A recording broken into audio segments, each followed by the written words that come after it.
Və bütün bunlara baxandan sonra Azərbaycana qayıtmaq çox xoşdur. İş yerləri də var, əmək də, əhali də, onun sosial müdafiəsi də. Doğrudur. Əmək və Əhalinin Sosial Müdafiəsi Naziri biraz əvvəl sosial şəbəkələrdə korrupsiya ilə mübarizədə zəif düşmüş biri kimi təqdim olunmuşdu. Amma mən onu belə görmədim. Gəlin, baxışlarımızı tutuşturaq. Beləliklə, Əmək və Əhalinin Sosial Müdafiəsi Naziri Səlim Müslümovla müsahibəyə baxmağa sizi dəvət edirəm.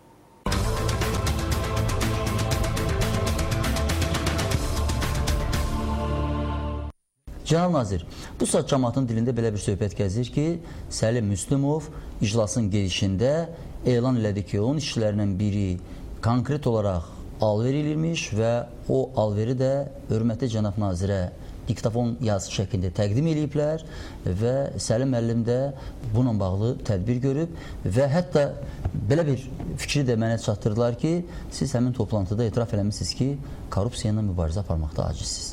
Bu iclasda olmuyor. Bu məsələ Məngöygöldə vətəndaşları qəbul edən zaman, deməli Gəncə şəhəri və ətrafdakı 5 rayonun vətəndaşlarını qəbul edən zaman bu hadisə baş verib. Bəli. Orada bir nəfər qəbula gəlmişdi Daşkəsən rayonundan. O da şikayət elədi ki, onun qəbul eləmirlər, şikayətinə baxmırlar, süründürməçilik edirlər. Hətta ondan bu süründürməçiliyə görə düşünür ki, nəsə istənilir və s. Mən o zaman ona misal çəkdim öz işçilərimə və qeyd elədim ki, siz hamınız mənim yanımda olanda özünüzü sudan duru, o aydan arı belə aparırsınız. Amma faktiki olaraq vətəndaşlarla mən görüşəndə vətəndaşlar mənə ayrı şeylər deyirlər. Və misal çəkdim ki, bu yaxınlarda Ağcabədi rayonundan da mənə belə bir şikayət olundu ki, onunla sündürməçilik edirlər, ondan nəsə istəyirlər və mən təbii daxili nəzarət şöbəsini göndərdim o işlərlə məşğul olmaq üçün və onlar getdilər, araşdırdılar və gəldilər mənə dedilər ki, bu təsdiq olunur və həmin adam hansı ki şikayət edirdi, həmin adama təklif olunub ki, vəsaitlə getsin, təklif eləsin, əgər lazımdır yerli hüquq mühafizə orqanına bir əməliyyat keçirilsin, amma bundan imtina eləyib, amma əvəzində cibinə diktafon qoyub gedib. Və sonra da həmin diktafonda açıq görünüb ki, özünün dediyinə görə bunu mənə daxili nəzarət şöbəsinin müdiri olduğu kimi danışdı. Dedi ki, həmin adam dedi ki, diktafonda açıq şəkildə görünür ki, bunlar bundan qarşılıq istəyirlər. Təyinat olacağı təqdirdə qarşılıq istəyirlər. Və bundan sonra əlbəttə o istəsə, həmin diktafonda yazdıqlarını hüquq mühafizə orqanlarına verə bilər. Amma biz özlərimizə düşəni dərhal elədik. Yəni həm işçini, həm müdiri işdən azad elədik. Hər ikisini. Və bu proses, mən sizə açıq deyirəm, artıq 2 ilə yaxın müddətdir ki, bizim tərəfimizdən aparılır.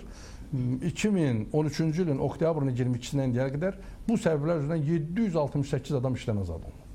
İnzibati metodlarla mən bacardığım qədər Cənab Prezidentin mənim qarşımda qoyduğu vəzifəni, yəni bu sistemin şəffaflaşdırılması vəzifəsini yerinə yetirmək üçün mübarizə aparacağam. Amma bütün hallarda inzibati metodlar əsas yol deyil. Bu müəyyən qədər nail olmağın yoludur və müəyyən müddətə vəzifənin yerinə yetirməsi nail olmağın yoludur. Amma o vəzifəni bir dəfəli yerinə yetirmək üçün sistemdə institusional islahatlar aparılmalıdır. Və bildiyiniz kimi də bu institusional islahatların aparılması üçün Cənab Prezident tərəfindən 2 mühüm fərman imzalanıb. Bunun biri ünvanlı sosial yardım sisteminin avtomatlaşdırılmasına aiddir, ikincisi əlilliyin təyinatının avtomatlaşdırılmasına aiddir. Hazırda hər iki fərmanın icrası üçün son tamamlama işləri gedir. Yəni proqramlar ağır proqramlardır, sizə açıq deyirəm bunu. Məsələn, birinci proqram ünvanlı sosial yardımın təyinatının avtomatlaşdırılmasında 15-dən yuxarı orqanın məlumat bazaları ilə üzləşdirilmə aparılmalıdır müraciət zamanı. Bu çox ağır bir proqramdır və hətta beynəlxalq ekspertlərdə belə bir proqramın fəaliyyət göstərəcəyi halda Azərbaycanda çox böyük bu sahədə həqiqətən də institusional islahatın baş verəcəyini bildirirlər. Bu alverçi oğlan nə qədər maaş alırdı? 275 manat. 275 manat. Bəli, o təmiz maaşıdır. Ondan başqa onun deməli 4 dəfədə il ərzində mükafatları olur. Sosial yardım nə qədərdir? Sosial yardım ailənin üzvlərinin sayından və gəlirlərindən asılıdır. Ölkə üzrə bugün adam başına düşən hansı ailələrə ki təyin olunub, həmin ailələr üzrə orta adam başına düşən 39 manatdır. Bildiyiniz kimi 150 manatdır ortalama, belə deyək. Demək olar ki, o alverçi oğlanın maaşı bu sosial yardım alan ailənin maaşından dəfələrlə çox deyil. Hardasa 2 dəfəyə yaxın belə. 2 dəfə. Mükafatları da üstünə gəlsək, 2.3 dəfə.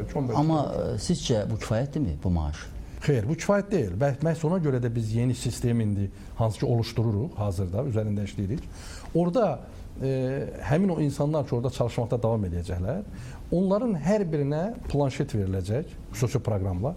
Onlar gedib yerdə həmin ailələrin maddi vəziyyətini yoxlayacaqlar və elektron imzayla təsdiq edib bizə göndərəcəklər. O əsas deyil, əsas rol deyil. O üçüncü elementli müqayisə üçün. Amma onların hər heylə gedişi üçün də biz ayrıca vəsait nəzərdə tutmuşuq. Cənab Prezident fərmanında da bu var. O onların maaşının üstünə əlavə olunacaq.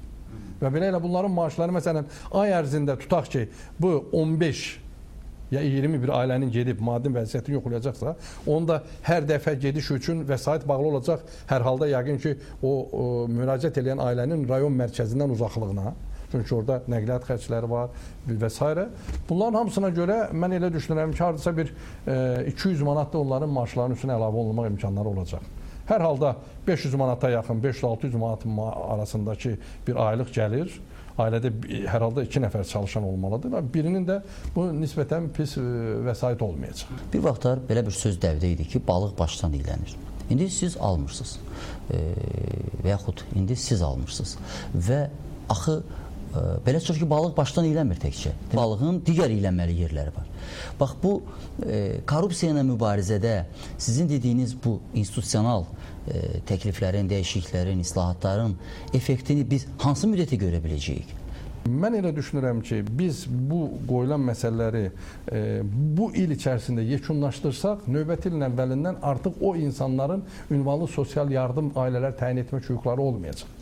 Bunu sistem avtomatlaşdırılmış şəkildə eləyəcək. Hər kəs avtomatlaşdırılmış müraciətini eləyəcək sistemə, artıq sistemdən onun mobil telefonuna məlumat gedəcək ki, ona təyin olundu ya olunmadı. Olunmadısa nəyə görə olunmadı? Olunsa hansı məbləğdə olundu və plastik kartını hansı bankdan ala bilər neçə gündən sonra. Artıq yerdəki məmurdan hər hansı asıllıq olmayacaq. Və bununla da kontakt ortadan qalxdı. Bilirsiniz, siz bayaq balığın başdan iylənməsi ya başqa yerdən iylənməsi söhbət nədən gedir? Biz baş vermiş hadisənin artıq baş verəndən sonra başlayır onunla mübarizə aparmağa, bu çətin şeydir. Yəni, effektli o qədər olmur. Amma gəlin elə eləyək ki, heç o hadisənin baş verməsi imkanını ortaya qoymayaq. Və bayaq dediyiniz kimi, mən bayaq ki, məsələ var. Biri var rüşvət, biri var korrupsiya. Bunlar ayrı-ayrı şeylər. Təbii. Rüşvət həmin o adamların yerdə elədikləridir. Korrupsiya onda olardı ki, burada bir sistem yaranardı və başdan idarə olunardı bu məsələ. Tamamilə doğru. Bu olacaq korrupsiya. Yəni, mən korrupsiyanı dağıda bilirəm, amma rüşvəti dağıda bilmirəm. Söhbət buna gedir. Yəni, o rüşvəti dağıtmaq üçün sistemin avtomatlaşdırılması həyata keçirilməlidir. Başqa yolu bunun yoxdur. Kontakt ortadan qalxmalıdır. Bəlkə Azərbaycan xalqının milli mənəvi dəyərlərindən çıxış eləyək, indi dəbdə olan dildə desək. Bəlkə bütün Qafqazın şeyxinə müraciət eləyək, Qafqaz Müsəlman İdarəsinə, bir nəfər molla, bizim bir sıra əməkdaşlarımızdan fərqli olaraq Əmək və Əhalinin Sosial Müdafiəsi Nazirliyində bu sahədə çalışan insanlarımızın statusu fərqlidir. Onlar yetim malı ilə işləyirlər. Ki, onlar izah eləsinlər ki, ay bala, yetim malıdır, bunu yemək günahdır. Qanunda bu cinayətdir. Amma Allah da bunu sevmir. Bəlkə də gülməli çıxır bu. Bəlkə Milli Təhlükəsizlik Nazirliyini, Daxili İşlər Nazirliyini bu işə cəlb eləyək. Çünki sizin o dediyiniz o sistem ki var, hansını ki siz təklif edirsiniz və belə işıqlı danışırsınız, ürəklə danışırsınız. Mən bilirsiniz nədən çəkinirəm. 6-7 aydan sonra biz sizinlə növbətdə və görüşəndə deyəsiniz ki, bilirsiniz bu sistemdə də problemlər var. Üçüncü bir sistem haqqında fikirləşirik. Problem bəlkə bizim insanımızın naturasındadır. Dəyərlər tərsinə çevrilib. Xeyr, mən bunu qətiyyən razı deyiləm. Birincisi, sizin bayaq dediyinizin mən üzərinə gəlirəm. Biz 2 ildir Respublika prokurorluğuyla çox sıx əlaqədə işləyik. Həddən artıq sıx əlaqədə. 768 adam və ya neçə nəfər getmələri belə deyil. Bu çox güclü bizim həddən artıq çox zənglərin araşdırma. Hər gün, yəni o 161 sayılı prokurorluğun qaynar xəttinə gələn zənglər var. Onun çoxunu bizə göndərirlər. Hardakı konkret hal yoxdur, amma süründürməçilik və s. var. Onlar bizə göndərir. Bunları araşdırırıq. Dərhal yerində araşdırırıq. Mənim ən çox məktub yazdığım orqan nazir kimi Respublikanın baş prokurorudur. Ən çox mən onlara cavab verirəm. Çünki onların 161 qaynar xəttinə özə hər birini onun məsələnin baş prokuroru özü imzalayır və bizə göndərir. Və biz onu araşdırırıq yerdə. Yəni konkret hal yoxdur, amma göstərilir ki, mənim 15 gündə alıblar sənədlərimi təyin eləmirlər. Süründürürlər, verirlər. Bu halları biz araşdırırıq hamısını konkret yerində.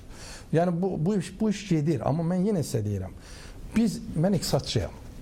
Məsələlərin iqtisadi tərəfi daha güclü rol oynayır. O mənəvi tərəf, əgər iqtisadi tərəfi yoxdursa, mənəvi tərəf müəyyən müddətdə rol oynayır. Yəni ruhun üstündə müəyyən qədər dayanmaq olar. Ondan sonra artıq bu mümkün deyil. İnsan yemək istəyir, geyinmək istəyir, gəzmək istəyir və s. Mən də bayaq indi siz deyir ki, işıqlı danışıram. Mən sizə açıq deyirəm. Mən bunu 10 il Dövlət Sosial Müdafiə Fondunda sədr olanda zaman gördüm. Biz orada onu avtomatlaşdırdıq o prosesləri. Və heç demək olar ki, şikayət qalmadı. Artıq şikayət yox idi, şikayət edən yox idi. Mən inanmırdım, heç şikayət olmurdu. Çünki insanlar lazımını götürüb telefonla zəng edirdilər, şəxsiyyət vəsiqəsinin nömrəsini deyirlər, bir də sosial sığorta kartının nömrəsini, bunlara pensiya təyinat aparılırdı. Və sistemin avtomatlaşdırılması bu o demək deyil ki, biz velosiped icad edirik, Amerika kəşf edirik. Dünyanın hər yerində bu bir evolyusiya yoludur, bu yolla gedilib. Təkamül yolu budur. Yəni bütün hallarda mən bir məsələni sizin diqqətinizə çatdırım. Çox vaxt deyirlər ki, bayaq siz dediniz bunu. Əmək haqqını artırağın, əmək haqqını artırın. İnanın, əmək haqqını 2000-də, 3000-də eləsəniz, əgər həmin adamların elə imkanı varsa, əksəriyyəti o işlə məşğul olacaqlar. O imkanı onların əlindən almaq lazımdır. Məsələn, acı bir misal çəkim. Biz keçən ilin dekabrın 1-dən iş yerindən arayışı elektronlaşdırdıq. Baxın, bir ildən az bir müddətdə, təqribən 10 ay ərzində 128 min adam elektron şəkildə bizim o xidmətdən istifadə edib iş yerindən arayış alıblar. Amma əvvəl nə edirdi? Gedirdi, kəstirirdi, katibəyə yalvarırdı, ona bir şokolad verirdi. Buna deyir ki, mənə təcil arayış lazım, mən o arayışımı verim. İndi ona ehtiyac yoxdur ki. Görün nə qədər insanların canı dincəldi və müəyyən qədər də maddi məsələlər çəkildi ikinci plana. Biz sizi ilə 1 il 10 ay bundan qabaq görüşmüşdük və bu müddət ərzində görülmüş işlər barəsində siz ümumi şəkildə də olsa məlumat verdiniz. Biz indi neçə müddət keçəndən sonra görüşəndə siz mənə deyəcəksiniz ki, Mirşahin, bax, məsələ belədir, biz artıq bu sayədə doğruları əldə elədik və keçən dəfə danışdığımız o rüşvət faktları vardı, korrupsiya faktları vardı, aradan qaldırıldı. Gəlin belə danış, 6 aydan sonra biz görüşəcəyik sizlə, ya 5 aydan sonra, fərq eləməz. Biraz daha o sistem bir 3 ay fəaliyyət göstərsin ki, onun nəticələrini görəsiniz və bir 6 aydan sonra məncə biz sizlə görüşsək, aprelin əvvəllərində, ya Novruz bayramı qabaq, Allah hamımıza ömür versin. İnşallah. Mən elə düşünürəm ki, o zaman mən cənab prezidentin o tapşırıqlarını artıq tam o 2 sahədə yerinə yetirdiğimizi sizə deyəcəm. Bu proses gedir və mən əminəm və mən cənab prezidentə də bunları dövr olaraq məruzə eləyirəm. Və bu həqiqətən bu institusional tədbirlərin, islahatların təcili aparılması barədə tapşırıq alanda mən özümə məsul olmalı. İnanın, bütün günü saat 9-dan axşam saat 11-əcən bu barədə fikirləşirəm və ancaq fikrim buna işləyir. Baxın, insanlar bugün çoxlu sayda ünvanlı sosial yardım almaq üçün, müraciət üçün çoxlu sayda sənəd toplayırlar. Və bu sənədləri aparıb təqdim edirlər. Bir nəfər ailənin adından gedir notariusa, notarius təsdiq edir ki, bu adam ailənin adından vəkil olunub. Və sonra o sənədlərlə bir yerdə gəlir o vəkalatnamənin də hamısını təqdim edir bizim yerli əhalinin sosial müdafiə mərkəzlərinə. Orada komissiya var, komissiya 15 gün ərzində buna baxır, sonra buna qərar verir, nə edir, bu proses gedir. İndi burada yeni sistemdə nə olacaq? İnsanlar heç bir sənəd toplamayacaqlar. Yalnız gedəcəklər notariusa, ailənin adından kimin bu məsələ üçün təmsilçi təyin olunduğu təsdiq olunacaq. Ailənin üzvləri hamısı, bu indi də var da, həmişə olacaq bu. Yəni ailənin adından bir nəfər almalıdır, bir nəfər müraciət etməlidir. Bütün ailə üzvləri müraciət etməz, biri müraciət edir. Və həmin notarius o ərizəni təsdiq edən zaman onların o vəkalatını, onun üstünə bir nömrə qoyur. Bu nömrə yazılır və o nömrə ilə həmin təmsilçi internet bağlantısı olan yerdən girir bizim sayta, elektron hökumət saytına və bəyannamələri elektron doldurur. Baxırda da bir mobil telefon qoyur, əks əlaqə üçün. Çünki məlumat hamısı mobil telefona göndərilir. Şuna təyin olundu, ya olunmadı, ya təyin olunsa məbləği nədir və hardan almalıdır plastik kartını. İndi burada çox maraqlı nüanslar ortaya çıxır. Baxın, dünən məsələn biz bunu müzakirə edirik. Təmsilçi. Heç demə təmsilçi təhsil ailənin üzvləri olmaya bilər. Ola bilər ki, ailənin içində əmək qabiliyyətli üzvü yoxdur və yaxud yetkinlik yaşına çatmış üzvü yoxdur. Məsələn, Altana da rəhmətə getdi, qaldı uşaqlar heç bir yetkinlik yaşına çatmır. Bu halda kim müraciət edə bilər ailənin üzvlərindən? Deməli, burada təmsilçi olmalıdır, qəyyum, patron, digər təmsilçi və s. Bəs bunlar necə müraciət edə bilərlər? Onların yaşadığı yer, qeydiyyat yeri ayrıdır, ailəninki ayrıdır məsələn. Və bunda nə olsun? Məlumat hara gedəcək? Necə gedəcək? Kimə təyin olunacaq? Bunlar hamısı dəqiq tapşırıq verilməlidir proqramçılara ki, bunu onlar dəqiq göstərə bilsinlər. Çünki sistem nə edir? Sistem müraciət edən ailənin adına təmsilçinin şəxsiyyət vəsiqəsini götürür Daxili İşlər Nazirliyinin şəxsiyyət vəsiqələri bazasından və bütün məlumatı da ona görə emal eləyir. Başa düşürsünüz də məni? Və təyinat da ona uyğun gedir, o qeydiyyat yeri üzrə. Ona görə də belə şeylər o qədər incə orada elementlər var, momentlər var ki, hər birinin üzərində dayanmaq lazım gəlir. Təşəkkür edirəm cənab nazir. Buyurun, sağ olun. Təşəkkür edirəm sizə gəldiyinizə görə, bu məsələləri qaldırdığınıza görə. Əlbəttə körpünü siz yaradırsınız. Sağ olun.